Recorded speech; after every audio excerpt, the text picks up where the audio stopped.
नमस्कार सर्वांना. श्री स्वामी समर्थ. काल गावाकडून आले होते ना, मग गावाकडून आल्यामुळं काम करायचं मूडच नव्हता. आराम केला, 1-2 तास आराम केला आणि मग घरातली घाण पाहून मग कामाला लागले होते. आधी नाश्ता हे करून घेतला. नाश्ता करून झाल्यावर मग नाश्त्याचे भांडे घासून घेतले. तोपर्यंत पाणी आलं होतं. पाणी आल्यामुळं मग मस्त हांडा कळशी घासून नळाचं पाणी स्वयंपाकापुरतं भरून ठेवते ना, नळाचं पाणी ते पण भरून ठेवलं. आणि मग आता उन्हाळ्याचं फ्रीजमधलं काय पाणी पिऊ वाटत नाही, म्हणून मग माठ पण मस्त धुवून घेतला. आणि धुवून झाल्यावर माठात पण फिल्टरचं पाणी भरून ठेवलं.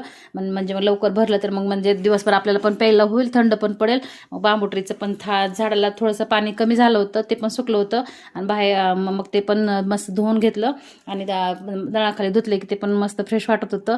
ते पण धुवून घेतलं. नारळ पण खूप छान आलं होतं. पाणी टाकत होते तुषार आणि तुषारचे पप्पा होते ना, दोघं पण पाणी पण त्याला टाकल्यामुळे नारळाचं झाड पण खूप छान राहिलं होतं नारळ पण. मग ते कळस पण घासून देव हे सगळं घासून, पौर्णिमा पण होती म्हणून सगळं घासून देवपूजा केली छान. देवपूजा करून झाल्या मग स्वयंपाक केला. स्वयंपाक करून पण अजून 1-2 तास आराम केला. आणि कामाचं पण मूड पण होत नव्हता. गावाकडं कसं करमत होतं ना, गावाकडून आलं की 1-2 दिवस करमतच नाही. पुण्यात आलं की आणि इकडून तिकडे गेलं की लगेच करमतं, पण तिकडून इकडं आलं की 2 दिवस तरी करमत नाही आणि मन पण लागत नाही कशात. मग असे मस्त देवपूजा हे माझी झाली होती. दिवाबत्ती अगरबत्ती लावून घेतली होती. मग सगळे कामं झाल्यावर मग कपडे पण भरपूर पडले होते आणि आधीचे पण होतेच तुषारचे कपडे. मग सगळेच कपडे आज मशीनला लावून दिले. 2 मशीन झाले आज, त्याच्यामुळे कपडे भरपूर होते. मग मशीनलाच लावून दिले होते. आज पाण्याचा पण दिवस होता, पाणी पण आलं होतं म्हणलं. मग मशीनचे कपडे पण होते आणि गव्हाचं दळण पण संपलं होतं. गव्हाचं दळण संपलं, मग गव्हाचं दळण करून गिरणीत दिलं होतं. मग डबा पण घासून घेतला पिठाचा डबा हे घासून मस्त पुसून ठेवला. आणि मग मांडणीचे भांडे पण पुसायचे होते म्हणून मग ते आधी डबा घासून घेतला, म्हणजे तोपर्यंत डबा पण सुकेल ना, म्हणून डबा घासून ठेवला.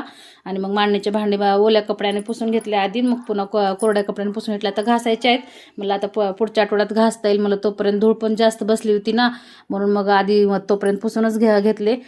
घाण असले की आपलं पण मन लागत नाही ना घरात, म्हणून मग ते बघा धूळ तुम्हाला दाखवले. धूळ पण खूप आली होती.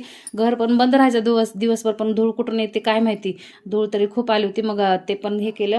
आईला मुलीच्या घरी किती बी सुख असू द्या आणि किती पण असू द्या, श्रीमंत असो की गरीब असो, आईला काय काय दिल्याशिवाय करमतच नाही. आई जेव्हा जाईल तेव्हा कधीच रिकाम्या हाताने येत नाही आईच्या इथून.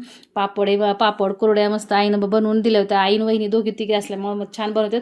उपवासाचं मी इकडं बनवते, पण अजून कुरड्या पापड मला पण नाही येत बनवता. मग ते पण आईनं दिलं होतं सगळं बनवून. मग ते पण मस्त असं डब्यात भरून ठेवलं की मग आपलं पण एक बॅग पण रिकामी करायची होती ना.